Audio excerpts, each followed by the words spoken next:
Welcome to back to the Mediatrix Press podcast. I'm Ryan Grant, your host and the president of Mediatrix Press. And today we're going to be talking about a special historical event, given that today, October 7th, is the Feast of Our Lady of the Holy Rosary, also known as Our Lady of Victory. And so, what I want to do with this particular episode is to go into the history of the battle, the characters, some of the tactics, what happens in this battle, and its general importance, as well as to brush aside certain secular myths and other things. So, with the battle, I'm just going to get right into it. So, the Battle of Lepanto took place on October 7th, 1571, but there's a good deal of things that go into that to begin with. Oops, wrong one. If I actually knew what I was doing, this would go a lot smoother. So the first thing that we want to look at is the map of the 16th century Mediterranean Europe. And so you have big old orange Ottoman Empire there, and it is indeed the largest and most powerful empire. They used to say that if the Sultan decides to outfit his entire fleet with silk sails and silver anchors, that it would be done without much problem. It has massive resources, but much like the Roman Empire, from its capital in Constantinople, it has to look both east as well as west, because beyond that orange border on the right, you have the Fafavids, that is the Persian Empire, that often is at war with the Ottoman Empire. Nevertheless, their general thrust this time period is Europe, for the most part. And see, all these areas used to be Greece and used to be the Balkans, the Kingdom of Serbia, and so many other things. So now, looking at Europe, we have the Kingdom of Naples and Sicily, which are technically this time under the Spanish directly. Spain itself, which has its Mediterranean Empire as well as its American Empire. And then you have the Holy Roman Empire, which of course borders the Ottoman Empire, and of course on the border of Hungary there, and so on and so forth. And then you also have that in between the empire and Spain, you have the Kingdom of France. Now, France is technically allied with the Turks to a certain extent. They're not allied in the Turks in the way that they'll give active aid to the Turks, but they are allied with them in as much as when a big battle happens, they're going to stay out of it, because that means it's going to weaken the empire and weaken the power of Spain, and that's more or less what they want. So that's just some of the politics. Now, there's also this small place in the north of Italy, you see Venice. Now, we think of Venice today in canals and gondola rides, but back then, Venice was a wide-spanning maritime empire, which had holdings in the Eastern Mediterranean ever since the time of the Crusades. So the Venetian Empire was kept together with the mix of maritime power and also money. So let's look at the way the empire end of it works with the ships and whatnot. So this is what's called a galley. And now the galley, now we think of ships in this time, and you're thinking pirate ships, you're thinking Age of Sail, Patrick O'Brian books, Trafalgar, and things of this sort. Whereas, really, in this time, at least in the Mediterranean, we're not looking at any of that. And even Northern Europe, they're not producing ships quite like you see in the 18th and 19th centuries. So these are galleons. They're oared. They're rowed by rowers. Here's a model of an Ottoman galley, also called a dhow. So they have fore and aft cannons, and later this model's from an 18th century model, but in the 16th century they didn't quite have the broadside cannons as you see there. So the same is true largely for the Spanish. So you see this is a Spanish galleon from that time. So they would have about 25 or so rowers on either side. That is oars, and you think of the rowers, it's like Ben-Hur. Now, sometimes you had servicemen who were actually paid to do these particular jobs of rowing, and then other times you had slaves, and both sides unfortunately had slaves. The Turks had a great number of them, and Most of the slaves in the Christian fleets tended to be criminals, people convicted of some kinds of crimes, also, of course, unfairly, convicted and things of this sort, and or other people who had the unfortunate luck to get impressed at some point. So then, this is another view of a Spanish galleon. And I'm going to try to move it about here. There we go. Get a better look at the thing. So the Spanish galleon on the top deck. So you see the oars, the rowers there, and now you have the cooking implements right there on the deck, and that's where you're going to cook, and then distribute broth or soup or whatever you happen to have to all the guys who are rowing there.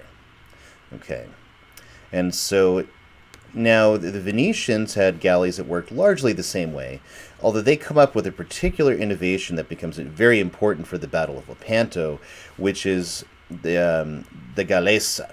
This would be a type of gun galley. It's larger, it has more guns fore and aft, but its size overall is just a bigger thing than the Spanish galleon, and of course then the Turkish galleons also. So so now the principles of galley warfare in these times are not so much like we think of, again, of Trafalgar and Patrick O'Brian books. You're not looking to blast holes and sink the enemy's ship in a big pitched naval battle. What you're really looking to do is to board the other ship and take it, kill all the men who are on it, as many of them as you can, take the rest prisoner, take whatever treasure that may or may not be on that ship, etc. And that's the general thrust of a battle in this time. And that's also how Lepanto is going to work. So I just want a quick thing about the army. So the Turkish armies are going to look, look rather like this, at least their elite corps. And these are called janissaries. So the janissary was a slave who was usually taken from Christian conquest in the Balkans and in other places of this sort. They would be castrated. They would be then put into the service of the of the Sultan, and he would have to, come up in his training, and of course they would advance to very, very high positions and whatnot. Of course, they're forcibly converted to Islam. They're expert sword, shot, and bow, right? And so the Turks are still using bows fairly heavily at this period.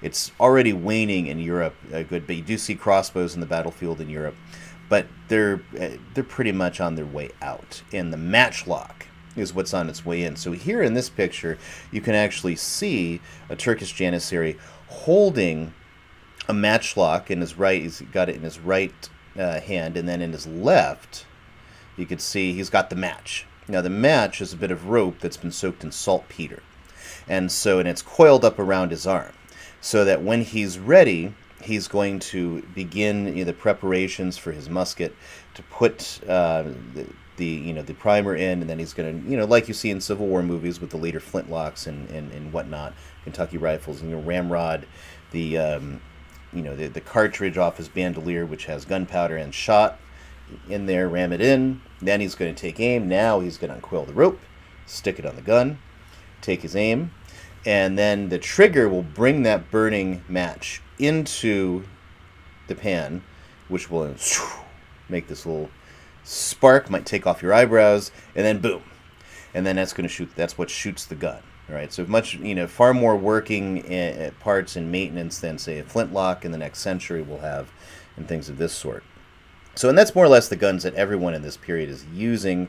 They're considered state-of-the-art, naturally, and so he also has a little curved sword behind him. So with the janissaries, what they do with the sword, if they're out of shot, is in battle they would take the sword, curved scimitar, and they would fight. But then they also have the scabbard, and the scabbard's made of very durable material, so they can use it to parry the sword thrusts of their opponents. And usually in this time, the Turks' main opponents are going to be the Knights of Malta.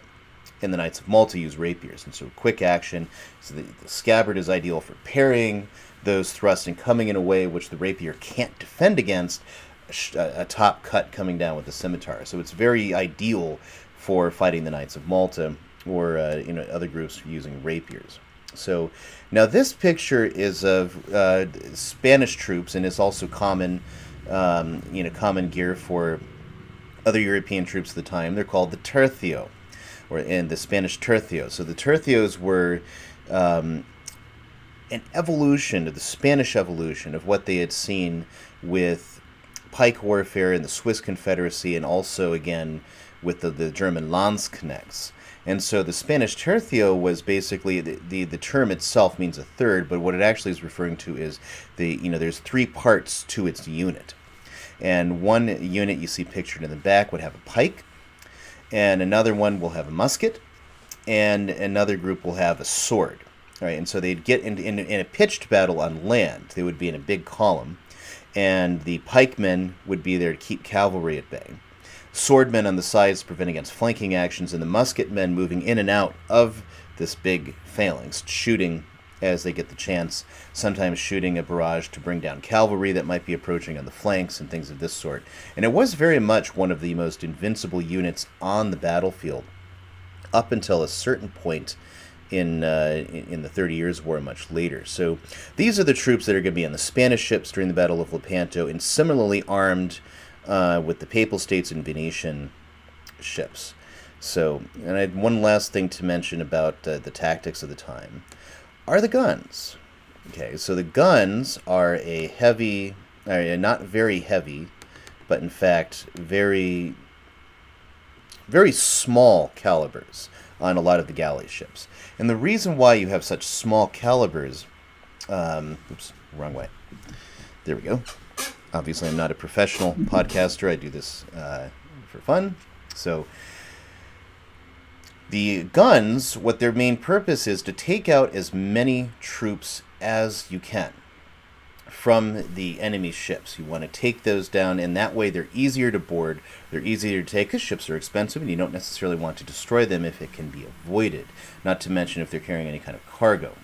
So galleys, such as are used in the Battle of Lepanto, they're usually hugging the coasts as they trail the winds down. They have two very large masts for long-distance voyage, but then in battles those will be furled, and instead it'll be the rowers who will be doing the work, Ben-Hur style. Okay, so that is the situation. That's why you have the guns as they are. Small calibers, not very large, heavy guns meant to destroy other ships. Although they've changed. So the Venetian galleases will have gun batteries in the front, which are bigger and heavier and more elevated, and their range is much better. And we'll see exactly how that plays out. So one of the problems now that's occurring in the Mediterranean, of course, piracy. The Turks have a very large fleet, and they're threatening the possibility of an invasion in Italy. Now, the invasions, they actually invaded at the Battle of Otranto in 1480, which would have been the stepping stone to a much larger Turkish conquest, except for two things. One, the Spanish were significant enough to make the Turks pause for that moment, and then on top of that, Mehmed II, the conqueror of Constantinople, he died.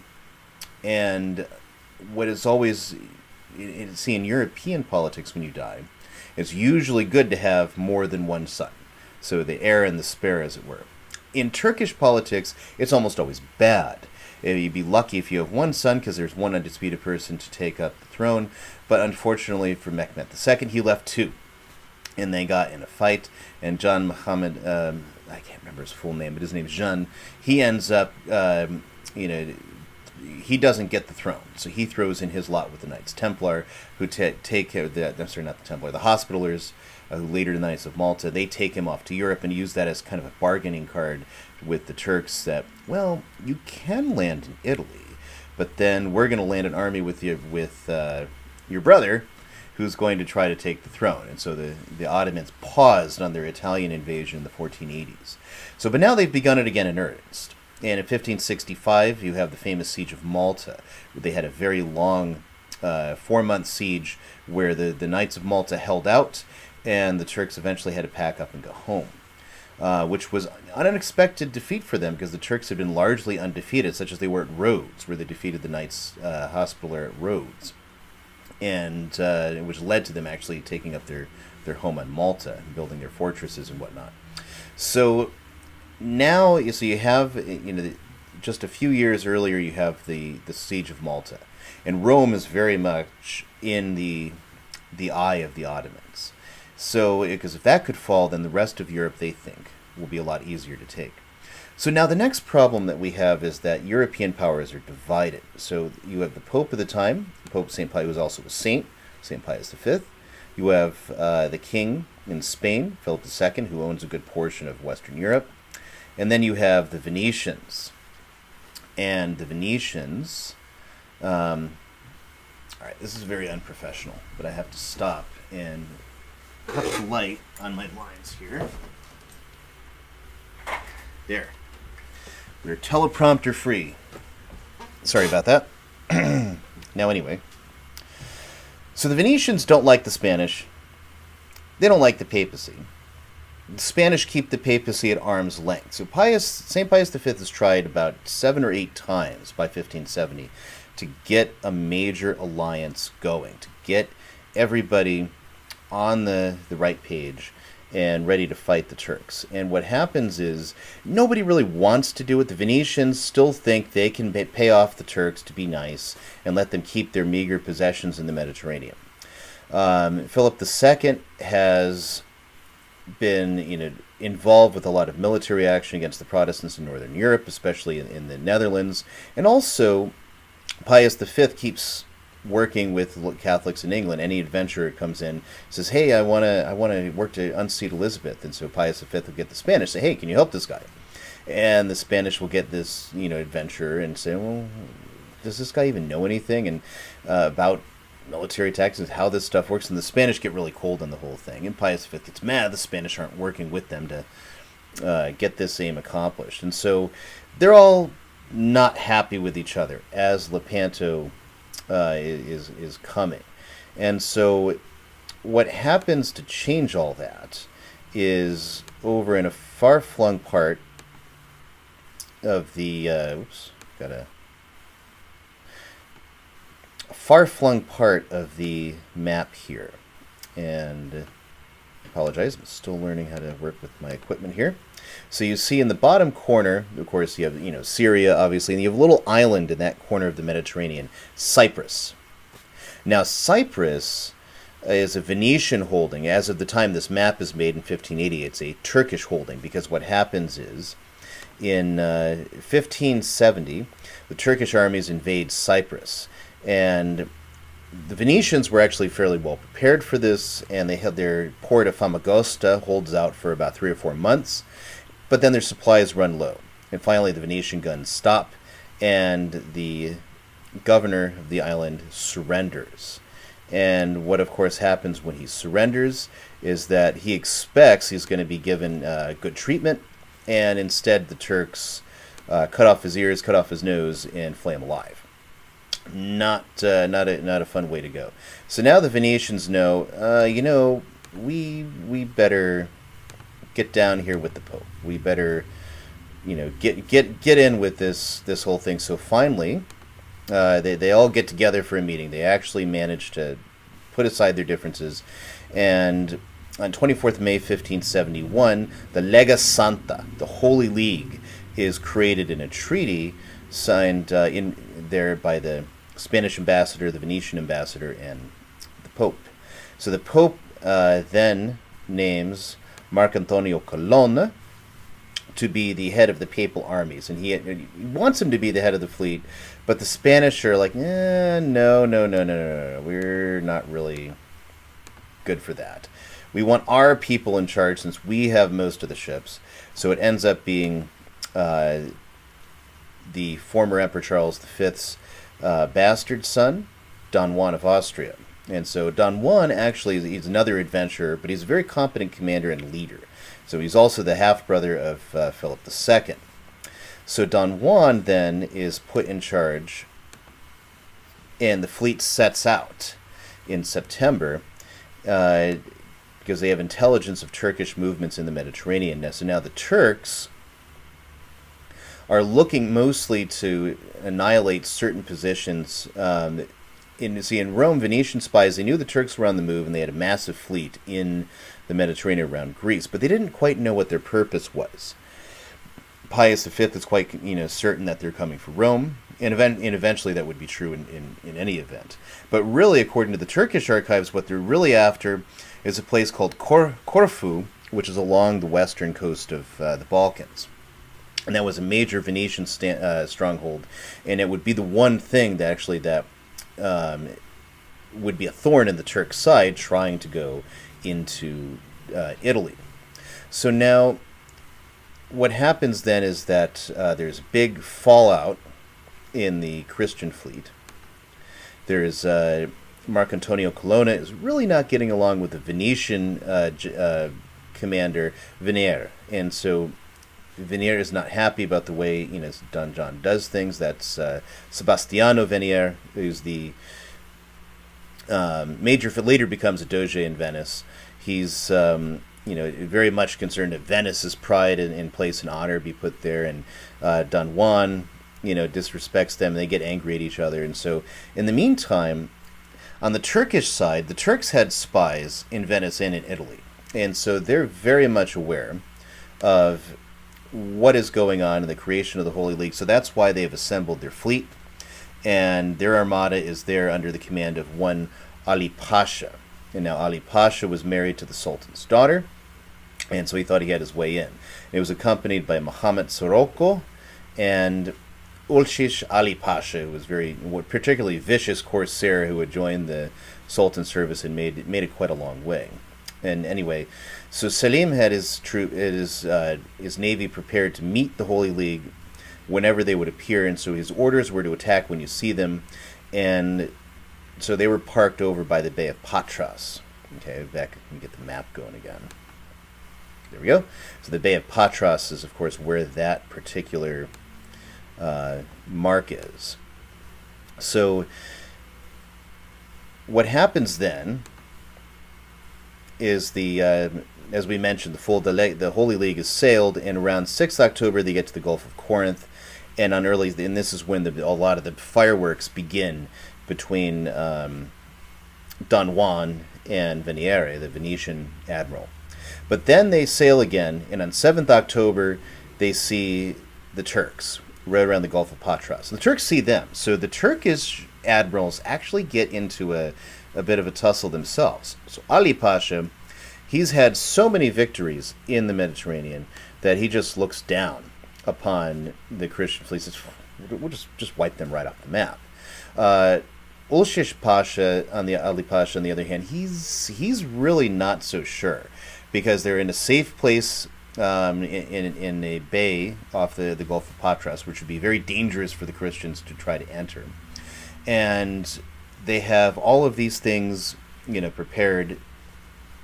Why go out there? They're missing troops. They're missing supplies. They've just been campaigning. It's approaching winter. Why go out, right? But Ali Pasha is looking at the fact that he has orders from the Sultan Selim II to attack them when they see them.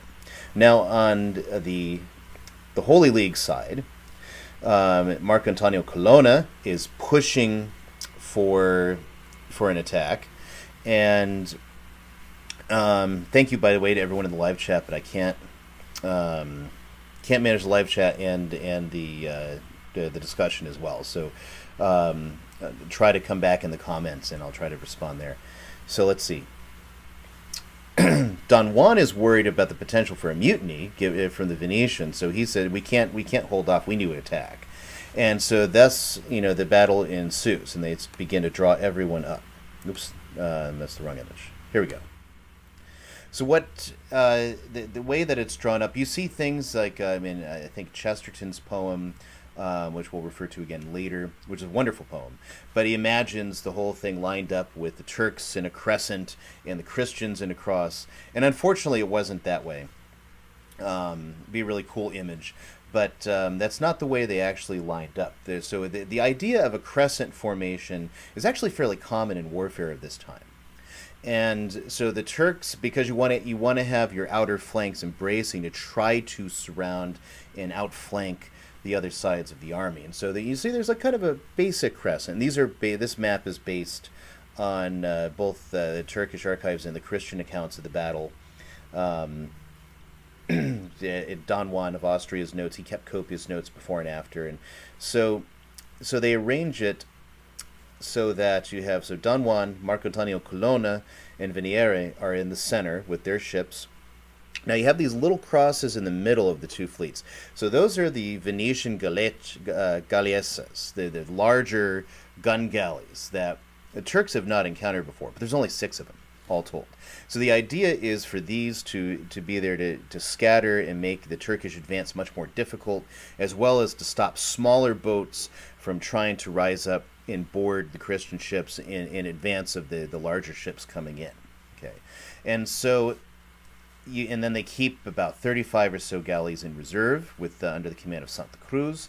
So then you've got this 2 other fellows. You have Agostino Barbarigo, who ends up dying during the battle. He's a Venetian general. He's in charge of the left flank. And then at last you have the Genoese admiral, Giandrea Doria, and he's commanding the right flank. Now, the problem for the right flank, and this will become apparent later, is that Ulugh Ali is in charge of a fleet that's almost twice the size of Doria, and he has reserves that are a bit larger. Whereas it's a little more drawn out. So when you see in the middle there, according to this map, Ali Pasha with his 96 galleys, he's actually only got about 70 of them right there, as he's holding a good number in reserve. Now the other problem for the Turks is because they're in the Gulf of Patras, they want to try to position themselves so they're not that close to the land. The reason they want to be close to land is the closer you are to the land, the easier it is for your men to desert, and we really can't have that. You don't want to see that happen. So all told, on the Turkish side, there's 222 galleys. There's 56 what are called galiots, which are slightly larger but flat bottom. On the Holy League side, you have 206 galleys, plus the 6 galleasses, which are those ones we mentioned that are in the middle. Okay, and so they all line up, and thus the battle ensues. Ali Pasha's ships fire first as they advance, and then Don Juan gives the order, and the Venetian galleys start shooting. Now, their range was far better than the Turkish range. So already they start knocking out Turkish ships throughout the battle. So what happens now, however, is that the battle gets really gnarly. As the Turkish ships close in the center and on the left flank, that's where the main action's happening. The scene really starts to look like this after the shooting and the nailing of the first, few ships down, kind of picking off some.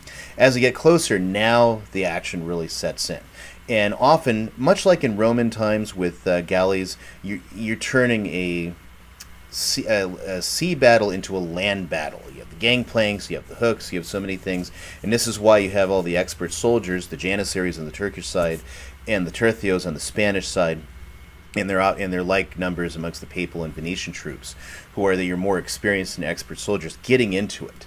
And this is why a lot of the guns on the galleys are made to cut down the soldiers on the other ship, rather than sink the other ship, because this is where you're going to get here eventually, and you want less of them than what you have to deal with. And so this battle gets really nasty and really involved. But we're going to go back to this one. Oops, nope, no we're not. We're going to go back to this one. There we are. So what the first action to take place is the Turkish fleet under Soroko at the top assaults. They end up moving past the gun galleys. Now, a lot of secular, I have to say this too, a lot of secular historians, they really like to downplay the role of divine intervention, and I'll mention this again with Pius V, and they like to downplay the miraculous nature of this, and instead play up it was this, and it was this. And so one of those things is the Venetian galleases. And the galleases are new, and they do end up dominating throughout the next century, although it won't stop Venice from capitulating about 7 or 8 years later to the Turks in terms of their eastern possessions. But they are pretty dangerous. But what happens is the wind turns, and the wind actually pushes these ships further through the Turkish lines, and they don't even begin to rejoin the battle until the end.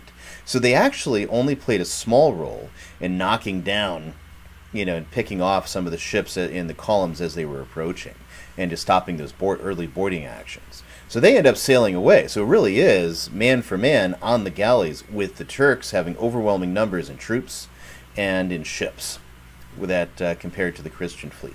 So that's an important point. There's a few other modern secular bugaboos we're going to try to dismantle here as we go. So the left flank is the one that engages first, and then it gets into a messy battle, like we just saw here. Something like this, and it's a horribly disastrous situation. And finally, just barely, Barbarigo's fleet managed to survive. However, he's killed in the action, and then the Turkish commander, Soroko, Mohammed Soroko, he ends up being killed in the action, and he's beheaded during the close battles. But so the aim of the Turkish action here was to try to outflank the center. Now that doesn't happen. So now it's simply Ali Pasha versus Don Juan, and what happens is those flagships come together, get locked in combat. The Spanish board the Turkish flagship, and actually the soldier gets on and fires and kills Ali Pasha, puts an arquebus bullet right in his head, is one Miguel Cervantes, Cervantes, if we do that Castellano, right? Miguel Cervantes, who ends up writing Don Quixote. Now, during the course of this battle, he loses his left hand. Now, fortunately for literature, he doesn't lose his right. Or else various books would never have been written. Nevertheless, so he plays that heroic role, so they get locked into it. Now, that last column under Doria and Uleshali, because of the change in the wind, their approach is more slow. So these battles are going on very heavily by the time that last column locks together. And so when Doria, locks in, he, of course, remember, he's vastly outnumbered by Ulish Ali, whereas Don Juan's troops, in the center, they're having the better of it. As I said, they capture the flagship, they capture the standard. Ali Pasha's treasure, which is on the flagship, of course, because he doesn't trust it back in Constantinople, because he's afraid that Sultan will plunder it while he's away. So so now, of course, the Spanish take all of that, and they're in the midst of the battle, locked in, as we noted a bit earlier here, in this kind of fashion.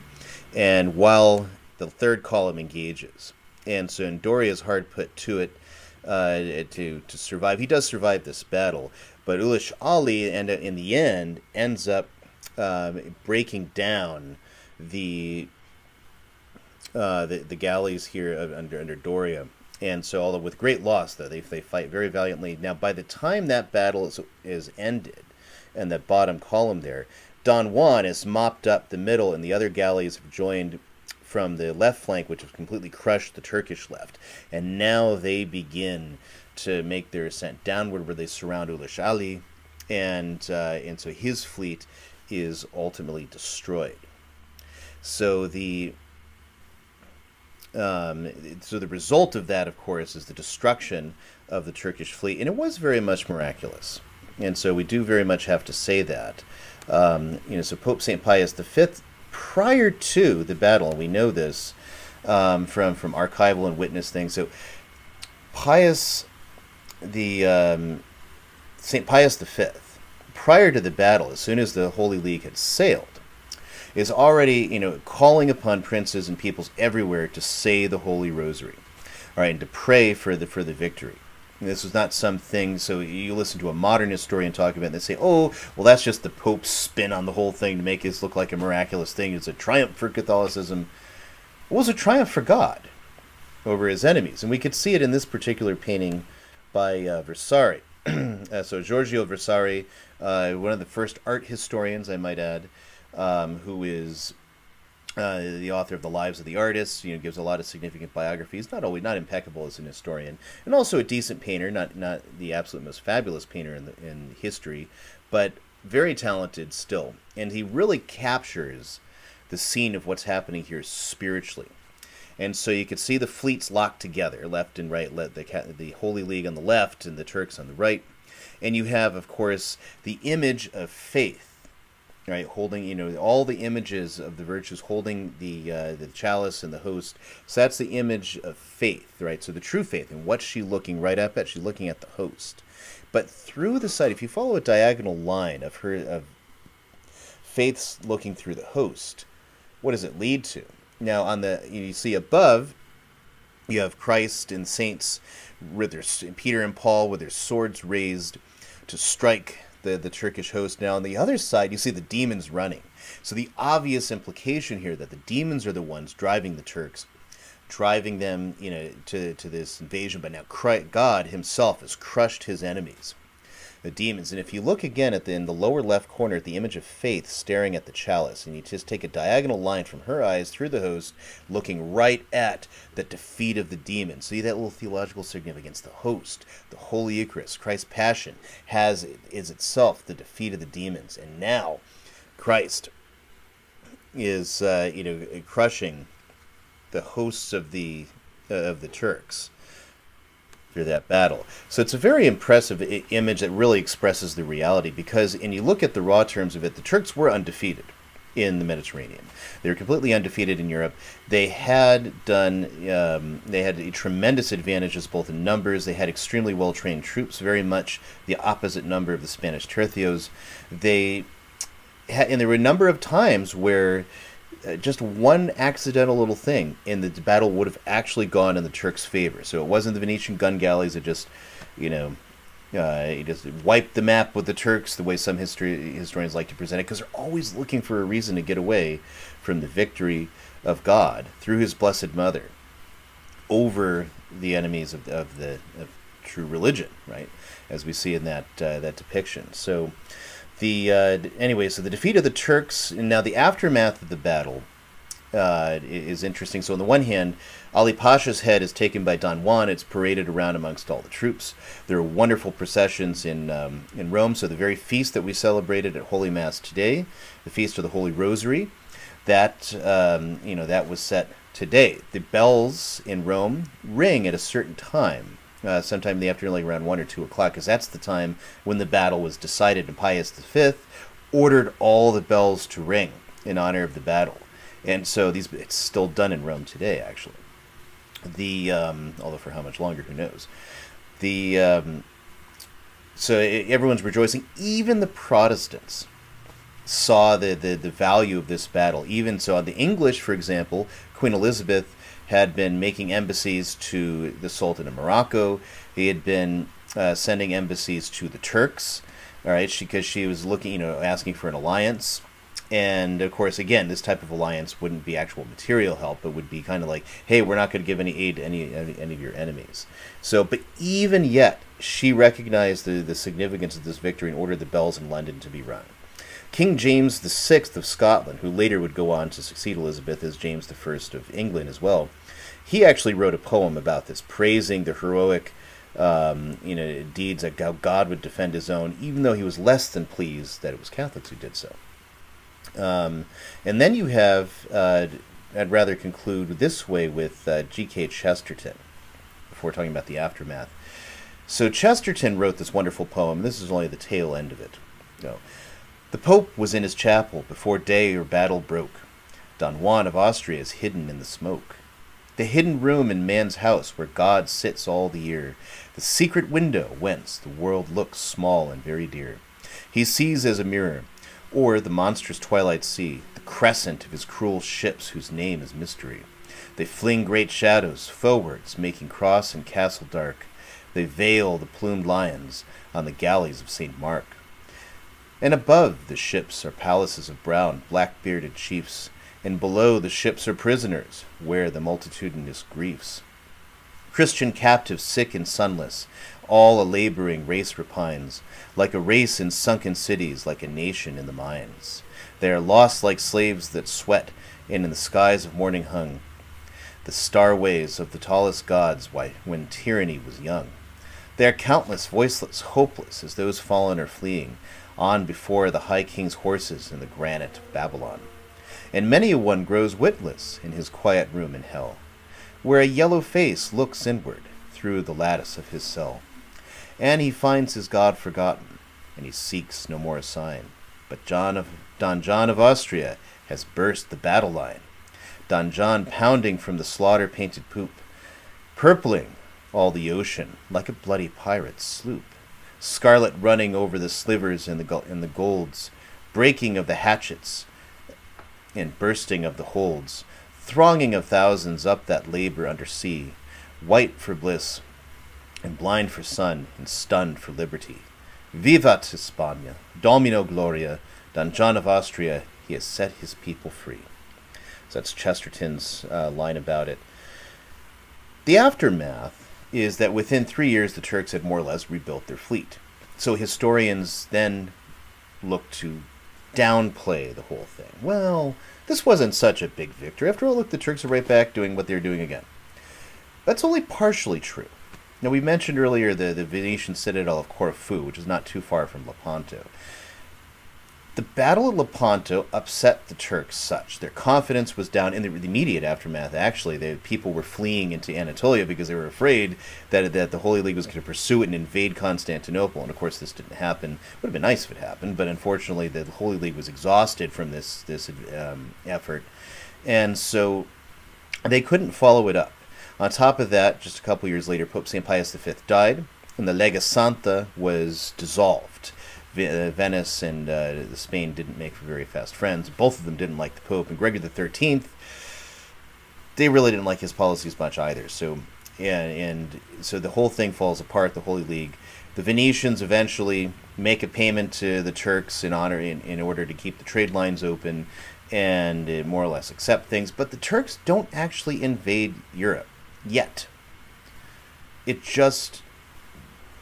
something held them back, and I think part of it was the fear of that setback at Lepanto that they really were not expecting, because it's rough. Even though there's skirmishes and there's attacks and there's movement in Eastern Europe towards the Holy Roman Empire, it's not until the 1680s that they even managed to get a force back out of Hungary again. All right, and so. And that's not to be, it's literally 100 years before they make the next great run at attacking Europe. So whatever about the fact they rebuilt their fleet, this is a heaven-sent victory by Almighty God, which protected Europe and protected it from, being overrun by the Turkish hordes. Would that we could say the same for today. And so with the low birth rates in Europe, the preponderance of Islamic immigration, a lot of people have said that Europe is going to be a sultanate not too long, and who knows, maybe it will be. And that's why, again, we need to turn to the Holy Rosary as ever, even as St. Pius V turned us then when things seemed pretty hopeless. Because ultimately God is going to lead us through all things, even as he led them. God bless you, and Mary keep you.